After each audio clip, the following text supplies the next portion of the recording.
புஸ்தகம் 23வது அதிகாரத்தில் 14வது வசனத்தை ஒருவர் வாசிக்க கேட்கலாமா?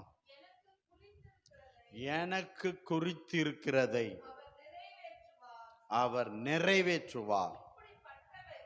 இப்படிப்பட்டவைகள் இன்னும் அநேகம் அவரிடத்தில் உண்டு.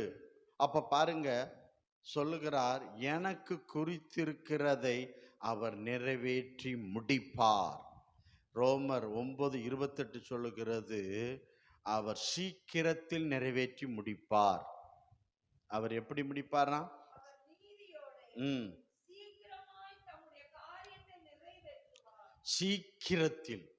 சீக்கிரத்தில். அப்போ எனக்கு குறித்திருக்கிறதை கர்த்தர் சீக்கிரத்தில் நிறைவேற்றி முடிப்பார். ஆமென், அல்லேலூயா.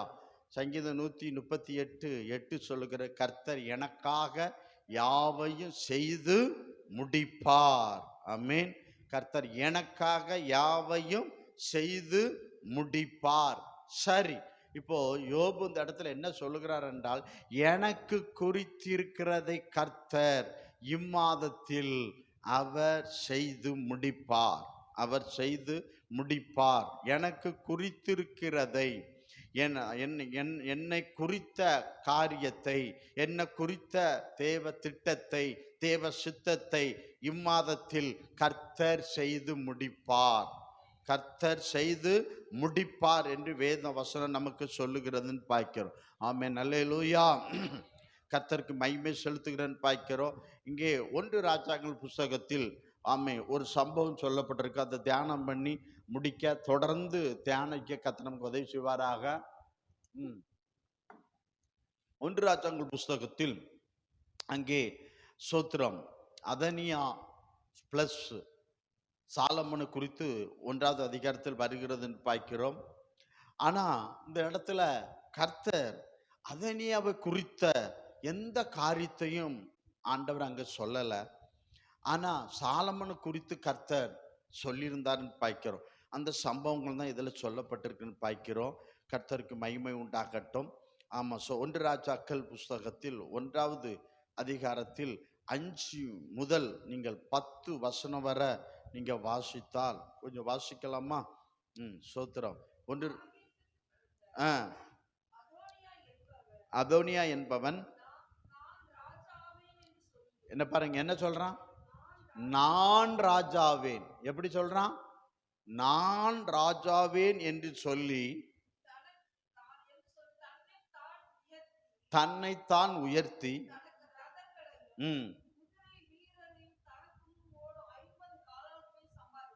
போதும். இப்ப பாருங்க, அந்த 10 வசனத்தை வாசிக்க நமக்கு நேரம் இல்லை. அது அதனியாவை குறித்து அங்க சொல்லப்பட்டிருக்குன்னு பார்க்கிறோம். கர்த்தருக்கு ஸ்தோத்திரம். அப்ப பாருங்க, அவன் சொல்லக்கூடிய வார்த்தை என்ன சொல்றான்? கர்த்தர் என்னை ராஜாவுக்கு ஏற்படுத்தினார், இல்ல என் தகப்பன் தாவீது, என் தகப்பனாகிய தாவீது என்னை ராஜாவாக ஏற்படுத்தினார் என்று அவன் சொல்லல. அவன் என்ன சொல்றான்? நான் ராஜாவாவேன். இவர் எப்படி ராஜாவா வருவார்? இவரை குறித்து என்ன எப்படி ராஜாவா மாறுவார்? தோத்திரம். தேவனுக்கு மகிமை செலுத்துகிறேன். தாவீதின் 4வது மகன் தான் அந்த அதோனியா. அவன் தன்னைத்தானே ராஜாவாக அறிவித்து தன் தகப்பனுக்கு விரோதமாக அவன் கலகம் செய்தான் என்று பார்க்கின்றோம். ஆமென், அல்லேலூயா. தன் தகப்பனுக்கு விரோதமாக என்ன செய்தான்? கலகம் செய்தான் என்று பார்க்கிறோம். கர்த்தருக்கு ஸ்தோத்திரம். தேவன் நல்லவர் என்று பார்க்கிறோம். அப்போ நீங்க அந்த வசனத்தை முழுவதும் நீங்க வாசித்து பார்த்தா அந்த சம்பவங்கள் சொல்லப்பட்டிருக்கிறது. நீங்க ஆமா, ஸ்தோத்திரம், 7வது வருஷத்துலேருந்து 10 வரை படிங்க, அப்பதான் உங்களுக்கு புரியும்.